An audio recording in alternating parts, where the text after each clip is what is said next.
വായനയുടെ പ്രാധാന്യവും അറിവിന്റെ ലോകത്തിലേക്കുള്ള വാതായനവും എന്ന സന്ദേശം ഉയർത്തിപ്പിടിച്ച് പാലാ സെന്റ് തോമസ് TTIയിൽ വായനാ ദിനം വിവിധ പരിപാടികളോടെ സമുചിതമായി ആചരിച്ചു. School head mistress sister Jancy Peter SCC പരിപാടികൾക്ക് നേതൃത്വം നൽകി. വായനാ മത്സരം, ക്വിസ് മത്സരം, കഥാകഥനം, പോസ്റ്റർ രചന, ആസ്വാദനക്കുറിപ്പ് തയ്യാറാക്കൽ, അമ്മമാർക്കുള്ള വായന അങ്ങനെ വിവിധ പരിപാടികളാണ് സംഘടിപ്പിച്ചത്.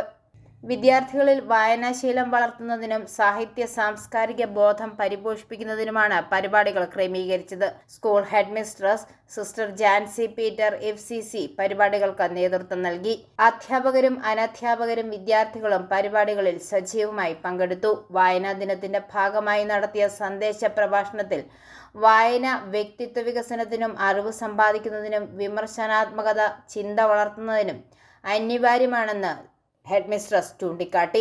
ഡിജിറ്റൽ യുഗത്തിൽ പുസ്തക വായനയുടെ പ്രസക്തി വർദ്ധിച്ചു വരികയാണെന്ന് മികച്ച വായനാശീലം സമൂഹത്തിന്റെ പുരോഗതിക്ക് അടിത്തറയാകുന്നുവെന്നും ഹെഡ് മിസ്ട്രസ് അഭിപ്രായപ്പെട്ടു. കേരളത്തിൽ ഗ്രന്ഥശാല പ്രസ്ഥാനത്തിന് നേതൃത്വം നൽകിയ PN പണിക്കരുടെ സ്മരണ പുതുക്കിക്കൊണ്ട് സംഘടിപ്പിച്ച വായനാ ദിനാചരണം വിദ്യാർത്ഥികളിൽ വായനയോടുള്ള താല്പര്യം വർദ്ധിപ്പിക്കുന്നതിനും അറിവിന്റെ ലോകത്തേക്ക് അവരെ കൂടുതൽ അടുപ്പിക്കുന്നതിനും സഹായകരമായി.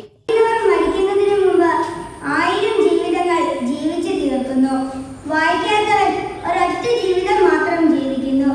അമേരിക്കൻ എഴുത്തുകാരനായ ജോർജ് R.R. മാർട്ടിൻ്റെതാണ് ഈ വാക്കുകൾ.